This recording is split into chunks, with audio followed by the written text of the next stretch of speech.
அப்படின்னா புலி சிங்கம் ரெண்டுத்துக்கும் சண்டை வந்தா எது ஜெயிக்கும்? உண்மையிலே ஃபாரஸ்டோட கிங் யாரு? நம்ம எல்லாம் சொல்லிக்கிட்டு இருக்கோம்ல ஃபாரஸ்டோட கிங் லயன் அப்படின்னு, அது உண்மையா அப்படின்னு ஒரு சின்ன கம்பேரிசன் தான் இந்த வீடியோல பார்க்க போறோம். அந்த கம்பேரிசன் பார்க்கறதுக்கு முன்னாடி இது ரெண்டு பத்தி ஜென்ரலா சொல்லணும் அப்படின்னா, இது ரெண்டுமே பூனை குடும்பத்தை சார்ந்த விலங்கு. இதுல முதலாவது மிகப்பெரிய விலங்குனா அது புலி, இரண்டாவது மிகப்பெரிய விலங்குனா அது சிங்கம்.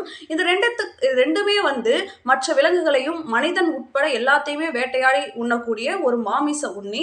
அது மட்டும் இல்லாம காட்டுல வாழக்கூடிய விலங்குகளே ரொம்ப அரகண்டான விலங்கு அப்படின்னா அப்படி பார்க்கப்படுறது இது ரெண்டு விலங்குகள் தான். ஸோ இதை பத்தி ஒரு கம்பேரிசன் தான் இந்த வீடியோவில் நம்ம பார்க்க போறோம். இதுல புலிகள்ல நிறைய 9 வகையான புலிகள் இருந்தது. அதுல 3 வகையான புலிகள் அழிஞ்சு போயிடுச்சு. இப்போ 6 வகையான புலிகள் தான் இருக்கு. அதுல ரொம்ப வலிமையான புலி அப்படின்னா அது சைபேரியன் புலி. அதுக்கு அடுத்து சிங்கம். சிங்கத்துல ரொம்ப வலிமையான சிங்கம் அப்படின்னா அது ஆப்பிரிக்கன் சிங்கம். இது ரெண்டுத்துக்குள்ள கம்பேரிசன் தான் பார்க்க போறோம். ஆக்சுவலா இது ரெண்டுமே ஒரே இடத்துல வாழாது. ஏன்னா புலி தான் காட்டுல வாழும், சிங்கம் சதுப்பு நிலத்துல தான் வாழும். பெரும்பாலும் இது ரெண்டுமே பார்த்துக்காது. இன்கேஸ் பார்த்துச்சு அப்படின்னா சண்டை வந்துச்சு அப்படின்னா எது வின் பண்ணும் அப்படின்னு தான் பார்க்க போறோம். முன்னாடி இந்த ரெண்டு விலங்குகள் பத்தியுமே தெரிஞ்சுக்க வேண்டிய விஷயம் என்னன்னா இதோடைய உடல் அமைப்பு. இது புலி பார்க்கறதுக்கு வரிகள் இருக்கும். புலியோட உடல் முழுவதுமே வரிகள் இருக்கும். அந்த வரிகள் ஒரு புலிக்குமே யூனிக்கா இருக்கும். எல்லா புலிக்கும் ஒரே மாதிரி இருக்காது.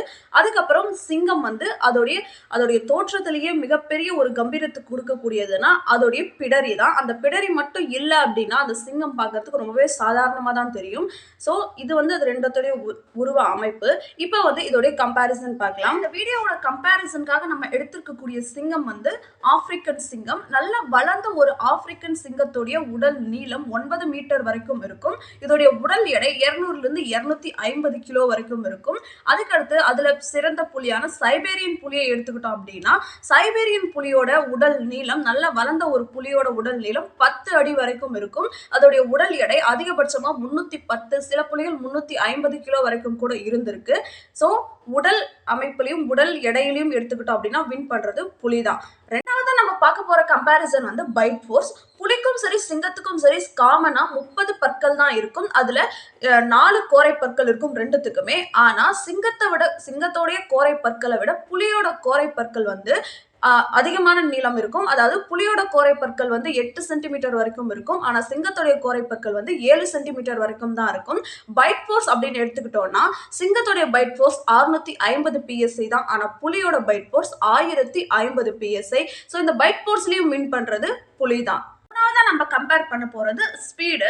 இந்த நல்ல வளர்ந்த ஆப்பிரிக்கன் சிங்கத்துடைய ஸ்பீடு 80 km/h இருக்கும். ஆனா புலியோட ஸ்பீடு அதிகபட்சமா 60 km ஸ்பீட்ல இருக்கும். இல்ல குறைஞ்சபட்சம் 50 km ஸ்பீட்ல இருக்கும். இந்த ஸ்பீடை பொறுத்த வரைக்கும் வின் பண்றது சிங்கம். நாலாவது நம்ம கம்பேர் பண்ண போறது அக்ரெசிவ். சிங்கத்தை பொறுத்த வரைக்கும் 4-5 வேற அனிமல்ஸ் இதை அட்டாக் பண்ணதுன்னா அந்த நேரத்துல வேற மாதிரி அதோட அக்ரெஷனை வெளிப்படுத்தும். அதுவே சிங்கத்துக்கிட்டே இன்னொரு சிங்கம் சண்டை போடும்போது அதோடைய அக்ரெஷன் வேற மாதிரி இருக்கும். அதாவது தன்னுடைய இனத்தை சார்ந்த அந்த சிங்கத்துக்கிட்டே ஒரு சிங்கம் சண்டை போடும்போது வேற மாதிரி அக்ரெஷன் வெளிப்படுத்தும். வேற அனிமல்ஸ் இதை அட்டாக் பண்ணும்போது அந்த நேரத்துல இது வேற மாதிரி அக்ரெஷனை வெளிப்படுத்தும். ஆனா புலிகளை பொறுத்த வரைக்கும் எப்போதுமே ஒரே மாதிரி தான் அக்ரெசிவா வெளிப்படுத்தும். அதோடைய எல்லைக்குள்ள வேற ஏதாவது வேட்டை மிருகம் வந்துச்சு அப்படின்னா ரொம்ப பயங்கரமா ரொம்ப அக்ரெசிவா பிஹேவ் பண்ணும். ஆனா அதே நேரத்துல சண்டைன்னு வரும்போது புலிதான் முன்னேறி போய் முதல்ல சண்டை போடும். அந்த அளவுக்கு அக்ரெசிவான விலங்கு இந்த புலி. அக்ரெஷனை பொறுத்த வரைக்கும் புலிதான் வின் பண்ணது. நம்ம கம்பேர் பண்ண போறது வேட்டையாடக்கூடிய திறன். சிங்கத்தை பொறுத்த வரைக்கும் அது எப்போதுமே தனியா வேட்டையாடாது. பெரும்பாலும் பெண் சிங்கங்கள் தான் வேட்டையாடும். எப்பயாவது தான் ஆண் சிங்கம் வேட்டையாடும். அப்படி வேட்டையாடும் போதும் கூட கூட்டமா போய் தான் வேட்டையாடும். எக்ஸாம்பிளுக்கு சொல்லணும் அப்படின்னா ஒரு காட்டு எருமையை 4-5 பெண் சிங்கங்கள் சேர்ந்து தான் வேட்டையாடும். அதுக்கப்புறம் புலி எடுத்துக்கிட்டோம் அப்படின்னா புலி எப்போதுமே தனியா தான் வேட்டையாடும்.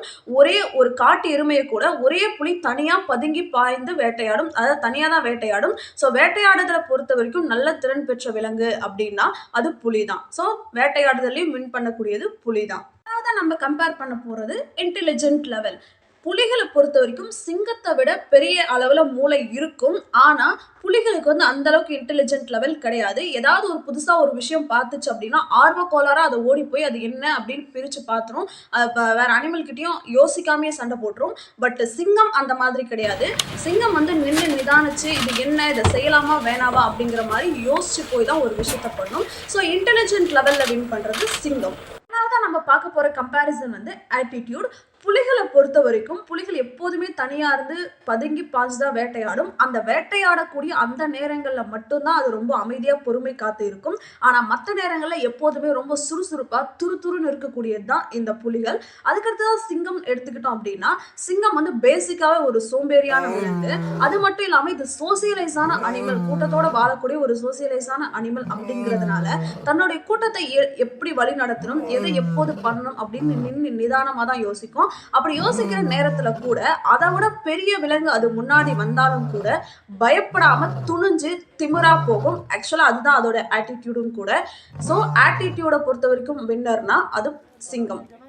மட்டும் இல்லாம இன்னும் ஒரு சில விஷயங்களை கம்பேர் பண்ணோம் அப்படின்னா, சிங்கம் என்னதான் பலமான மற்றும் புத்திசாலியான விலங்கா இருந்தாலும் கூட இது எப்போதுமே வேட்டைக்கு போகாது. எப்பயாவது தான் வேட்டையாடும். பெரும்பாலும் பெண் சிங்கம் வேட்டையாடின உணவை தான் சாப்பிடும். அப்படி இல்லைன்னா சிறுத்தை மாதிரியான வேற வேட்டை மிருகங்கள் வேட்டையாடின உணவை அதை துரத்தி விட்டுட்டு இது சாப்பிடும். அந்த அளவுக்கு இது சோம்பேறியான விலங்கு. ஆனா புலிகள் அப்படி கிடையாது. எப்போதுமே தனித்து போய் தான் வேட்டையாடும். தனித்து போய் வேட்டையாடி தான் சாப்பிடும். பெரும்பாலும் தனிமையை தான் விரும்பும். அந்த அளவுக்கு தன்னுடைய பலத்தால மட்டுமே தன்னை நம்பி இருக்கக்கூடிய விலங்கு. கூட்டமா வேட்டையாடக்கூடிய விலங்குக்கும் தனியா வேட்டையாடக்கூடிய விலங்குக்கும் நிறையவே வித்தியாசம் இருக்கு. ஆனா அது மட்டும் இல்லாம உடல் வலிமையிலும் சரி, பைட் ஃபோர்ஸ்லயும் சரி எல்லாத்தையும் விட பெஸ்டானது புலிதான். அது மட்டும் இல்லாம தண்ணீரையும் நல்லாவே நீச்சல் அடிக்கும். மரம் ஏறக்கூடிய திறனும் புலிக்கு ரொம்பவே அதிகம். ஸோ மேக்சிமம் இது ரெண்டும் வந்து ஒன்னா இருக்காது, ஒரே இடத்துல வாழாது. இன்கேஸ் ஒன்னா வந்து சண்டை போட்டுச்சு அப்படின்னா எது வின் பண்ணும் அப்படின்ற கம்பேரிசன் படி புலி தான் வின் பண்ணும். ஏன்னா அதை விட அதுக்கு பைட் ஃபோர்ஸ் அதிகம். ஓவராலா கம்பேர் பண்ணோம் அப்படின்னா அதுல வின் பண்ணக்கூடியது புலி தான். இருந்தாலும் ஒரு சிலர் வந்து அந்த சிங்கத்தோடைய பிடரி முடிகள் வந்து அதுக்கு பாதுகாப்பா இருக்கும். புலியால அந்த பிடரி முடிகளை தாண்டி அதோடைய கழுத்தை கடிக்க முடியாது அப்படின்னு சொன்னாலும் கூட புலியோட பைட் ஃபோர்ஸை வந்து சிங்கத்தால தாங்க முடியுமான்றதே மிகப்பெரிய கேள்விக்குறிதான். எப்படி நம்ம யோசிச்சு பார்த்தாலும் சரி, என்ன கம்பேர் பண்ணாலும் சரி, மேக்சிமம் இது ரெண்டும் வந்து ஒன்னா இருக்காது, ஒரே இடத்துல வாழாது. இன்கேஸ் ஒன்னா வந்து சண்டை போட்டுச்சு அப்படின்னா எது வின் பண்ணும் அப்படின்ற கம்பேரிசன் படி புலி தான் வின் பண்ணும். ஏன்னா அதை விட அதுக்கு பைட் ஃபோர்ஸ் அதிகம். ஏத்துக்கக்கூடிய மனசு இல்லைனாலும் இதுதான் உண்மை.